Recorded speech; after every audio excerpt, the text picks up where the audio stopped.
Hey Ryan. Hey, Eli, how are you? Good, how are you? Fantastic. That's great. Do you want to introduce yourself real quick? Sure. My name is Ryan Norden. I am entering my senior year at the University of Notre Dame. Go Irish. I'm from Avila, Indiana. I originally grew up in Cherubusco. I went to St. Mary's here in Avila all through elementary and grade school. And I went to East Noble High School. And now I'm just living the dream. Yeah. Awesome. And you said you went to the University of Notre Dame. What made that university stick out? Yeah, I think there's things that definitely stuck out prior to entering that I wanted to. But now that I've been there, there's also a lot of things that reasons why I'm still there, right? So reasons I wanted to be there was certainly it's a fantastic university, right? So I'm a pre-med student, as I'm sure we'll talk about later. Their acceptance rate in medical school is fantastic. I wanted to go somewhere where I knew I was going to get the best education that I could. And for me, that place was Notre Dame. There's also a few other reasons. I grew up a big Notre Dame football fan, right? I love the Irish. It's what I lived for. I still live for, right? Everybody knows you're Notre Dame. There's a joke that you find out somebody's a Notre Dame student because they always tell you within the first 5 minutes of talking to them, right? That's certainly still true with me today. I love this place. So being at the football games, being a student there is a dream come true. But it's why I wanted to be there so badly. I think the third thing is the faith aspect, right? I wanted to go to a school where I could not only practice my Catholic faith, but also learn about it, have it be like an integral part and intertwined with my academics, such that you don't have to study science or history or politics with the idea that religion can't be a part of those things, right? But what Notre Dame does so well is actually know when you're studying biology, when you're studying history, when you're studying politics, religion is deeply intertwined with those things. And that's maybe one of the things I was most surprised about being at Notre Dame, something I was excited for going into it, and certainly a reason that I've stayed. Now, there's other great things I could say about Notre Dame too. I think it would be impossible to talk about Notre Dame without the culture, then at the dorms. It's true that the people that I live with, including yourself, Eli, are my brothers, right? I love these men and I would do anything for them. That's why I'm going to be an RA this last year, because I want to give the experience that I had as a freshman to all of the new freshmen and the underclassmen, to be somebody who can support them and to care for them. This is the beauty of Notre Dame. The beauty of the college experience is, you really get to have this opportunity to live with people, to learn with them, and to experience people on a much deeper level every single day. It's fantastic. Yeah, exactly. And then you briefly mentioned that you're pre-med. So do you mind sharing your major? Yeah, so I'm studying biology and I'm doing a second degree in theology while I'm there. So I really am doing the faith and science thing for sure. Yeah. Yeah. And then why did you kind of land on those majors? Oh, well, I loved science. I would love to, my high school biology teacher, Mr. Mark Leap, was a huge influence on my life. He's a wonderful, wonderful man, and really got me excited about science, and but more importantly, in research. So I did high school research, did science fair, and I loved that. And now being at Notre Dame, I have the opportunity to do undergraduate research. So I'm working in Professor D'Souza Shorey's lab, which studies the tumor microenvironment and kind of understanding how cancer is growing, how cancer, how it thrives, what conditions it does best in. And that was the initial kind of interest I had in high school has just continued to develop now at the university level. And then theology, right? I just mentioned my faith. It is certainly true that my faith has always been a part of my life, beginning, like I mentioned, St. Mary's grade school, elementary school, even through high school, getting to work for the Catholic Diocese of Fort. And I got very interested in religion, doing that. I volunteered with them in my faith. And it's true that I learned the fundamentals of the Catholic faith is that if you have the secret to eternal life, right? The secret of God's resurrection, then it should be my goal on this earth to share that with as many people as I can, convincingly and in a knowledgeable way. And that's why I did theology, and I loved it, right? I didn't plan on doing theology when I got there, but I picked it up quickly, and it's truly my passion, I think, while I'm at school. It kind of gets the other side of my brain working outside of the analytical, scientific mind, kind of into the more creative and literature-based reading and things. And so with that in mind, why you chose your majors, what your majors are, what is your desired career? Oh man, I think that I want to be a physician, right? So I applied to college thinking that I want to be a physician, and I still do. I'm not sure what kind of physician. I really enjoy pediatrics. I don't particularly like surgery or anything like that. I think my interest is in patient care. These people come to the doctor with their struggles, like what they're dealing with, right? Their illnesses, and they just want someone to listen and to help them, right? Like should be the basis of why every physician goes into their career, is because they have this fundamental desire to help people with their sufferings, right? I keep talking about faith. I'll go back to it, right? Like Jesus also healed in his ministry, right? He said to take care of the sick, right? It's one of the works of mercy. My job as a physician is not to make a bunch of money or to cure as many patients as possible or anything like this. No, it's like actually to see people across the table from me, to see who they are, what they're dealing with, and try to offer them compassion and mercy and love. Like this is the beauty of what a physician gets to do. And in my time shadowing physicians, working in the medical field, I worked as a dialysis tech for a couple of years, right? Like I got to really be with these people and to get to know them and to serve them. And that was what I enjoyed most about being a physician. It wasn't the pharmacology. It wasn't the anatomy or the physiology. Like being with them is what really inspired me. And then with that in mind, you want to be a physician. Are you planning on returning to Northeast Indiana? Oh man, I would love to return to Northeast Indiana, right? So growing up, I mentioned I was in a village here at Busco. Pediatrics, this is why I mentioned pediatrics earlier. There was no pediatricians, I think within half an hour of where I lived, right? How can you have this many kids, school districts, schools, without somebody who's specialized to take care of children, right? How many kids could have gone undiagnosed with things or families missed out? And part of that is certainly the lack of physicians in the area, but also the just socioeconomic status of Noble County, Northeast Indiana, right? It can be expensive for healthcare. Like it can be expensive, especially uninsured or low insurance, right? It's not easy. I think my goal would kind of be to kind of bridge this gap. Right? The best thing that you can offer to somebody is life, is relief from their sufferings. And as a physician in Northeast Indiana, I would hope that I would have that opportunity to do that, and also to become a part of the community. It is true that doctors tend to serve in the school boards. Doctors tend to work with local officials, right? They're involved in the politics of a town. They're involved in their church. Like that would be the goal, right? Is to be back here, to be somebody that I had so many people that I got to look up to, I think, when I was in school. I think of Mayor Hanshu now. These people that like really served their community and wanted to be a part of it and wanted to make it better. Like that's part of being a physician.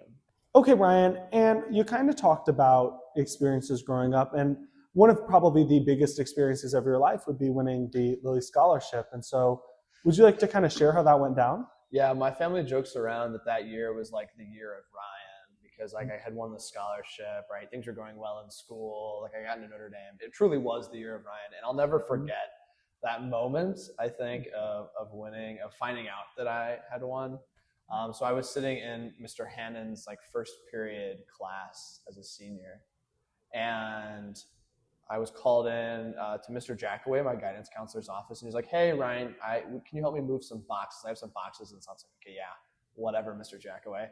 And then we went to this conference room in the office, and my whole family was there, and the representatives from the community foundation were there, and I was like, "What is going on?" And that was when I found out that I was selected, right? Mm-hmm. And it was crazy for me. I remember like I gave our principal a hug, and I was like I don't talk to her very often, but I was just like so excited, so full of joy. And then I went and I ran to my family and stuff.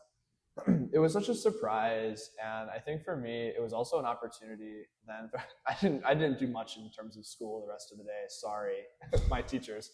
But like I went around and I got to see my teachers and tell them that I was selected, but also thank them for what they had given me. Right? It takes a village to raise one child. Like, that's certainly true. And there were so many great teachers. I mentioned Mr. Leap. I think of Mrs. Mazer, Mrs. Prater. These people that like really were big influences in my life in high school. Mrs. Asher, Mr. Barber, like all these people. And I went and I saw them, And they were so happy for me, and they were so excited because they too knew that, this kid from Kendallville, right, or this kid from a villa, right, even smaller, like now had this opportunity, and this money that he could go and do what he dreamed of, right? And they were a part of that. So that was like, that whole day was just unbelievable for me. And I remember my family knew about it like a few days prior, but weren't allowed to tell me. So my family, they just sat on this for like 3 or 4 days without telling me. And I'm sure it was just eating them away on the inside, right? Because they knew what it meant for us, for all of us. And like for them to finally have that like cathartic release where it's like, oh my gosh, like Ryan knows, we all know, like we're just so happy. And my sister and my brother-in-law came, and it was fantastic. Crazy experience. And so kind of tying in with that, you said it's a crazy experience, your family, it's a huge opportunity. I just want to know kind of how much stress was removed from your shoulders right when this kind of happened, knowing that you didn't have to pay tuition. Yeah, it was so funny because obviously the scholarship covers all of my tuition at any school in Indiana, right? And I had not received my admittances really to anywhere yet. So it was, okay, Ryan, you have this money that will travel with you anywhere in the state of Indiana. Now let's see where you're going to get to go to school. So I found out that I was accepted into Notre Dame 2 weeks later. And you better believe that like multiple times I called Notre Dame and was like, hey, like I got the scholarship, like it's paid for, you just need to let me in. Like I did. I called them and I told them that, right? Because this is what I wanted so badly. But I knew before that, like even if I was accepted into Notre Dame and I hadn't won the scholarship, there's no way that we could have paid for that. There's no way that I would even have been able to handle that like financial burden or the stress of that burden going forward. It just wasn't possible. So having won that scholarship and then having the acceptance, it was the perfect experience, right? It doesn't get any better than that. And I'm just so grateful to even have that opportunity, that Noble County, that Eli Lilly does this and puts this on. Like, what are the odds? I mean, my whole life I've had this dream, and finally it came to fruition, in part through the scholarship. It's just fantastic. Yes, you spoke about how much this has like impacted your life. And so I want to know, as a scholarship recipient, what do scholarships mean to you now? Yeah. I mean, it's like when I think of scholarship, it's just, it's both a duty and a gift, right? So scholarship, it says it right there in the name scholar, right? People have been generous enough to offer me this money, right? And like of course, I was selected for like, through interview processes and reasons, and they give it to me freely, but also there's a little thought in the back of one's mind, I am called to do something with this money now. I have been given a gift, and I think of a Spider-Man, Aunt May says, with great power comes great responsibility. I've been given a gift from these people, and now it's my responsibility to go out and do something with it, and to give back to the very community, to the very people, to their children, their grandchildren that have given so much to me. Does that make sense? Mm-hmm. And on the other hand, it also makes me think of, these people, like how blessed we are to have this system in our community, that people say like, we have this money, we've been given this gift, we're fortunate enough to have this, and we want to pass it on. Like we want to leave a legacy. We want to change people's lives in the future, people that may not have this opportunity otherwise. And to have this system through the Community Foundation, that people are able to do that and really, really impact lives for the better, is what a blessing. I mean, what a gift, right? And you spoke about your life, like being able to be better and receiving this gift. And so maybe what would you go back and tell your past self? I would probably tell myself a few things. First thing would to have patience. I don't know how many times my mother told me patience is a virtue, and I never understood that until now, because I wanted all the answers. I wanted, God, what's your plan for my life? Like these are the questions that were running through my head, and I thought as a freshman in high school, maybe even as a senior in high school after I had won the scholarship, that I had everything figured out. I know the path that I need to go on. And that's just not true, right? That's just not true. Things change, and you learn new things, and you change as an individual. And to have the patience and the openness to like listen to the people around you, to think about other things, to find time for your own passions and things on the side. I never would have found theology on the university level without kind of that patience to say, I think I have time for this other thing, and I can wait a little bit to take these classes so I can take these other things. Right? Patience is certainly one. I think also, Ryan, you need to have a little bit of humility, right? I certainly thought that I was everything, right? That I, had got this scholarship and everything was going so well for me in school, but like, actually, like, Ryan, what a blessing you've been given, right? But it's not only of my own accord. Like I had mentioned, it takes a village to raise one child. Looking back on it, in preparation for this interview or for other things that I've written, look at all of these people that have loved me, that have given me so much, right? That have spent so much time with me and made sacrifices for me, right? Even my very existence, right, is a gift. It's not all about me. It was never all about me.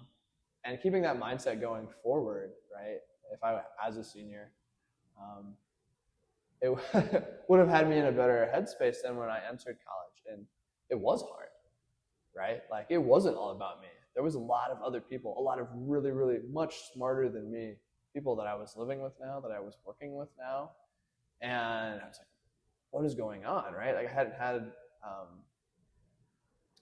I think, such a profound experience. They call it imposter syndrome, right? I was like, what is going on? I didn't think I belonged, right? And I think if I would have had some of that humility to start with, it would have changed my freshman year experience, certainly a little bit. It's something that you're still working on, still wanting to gain today.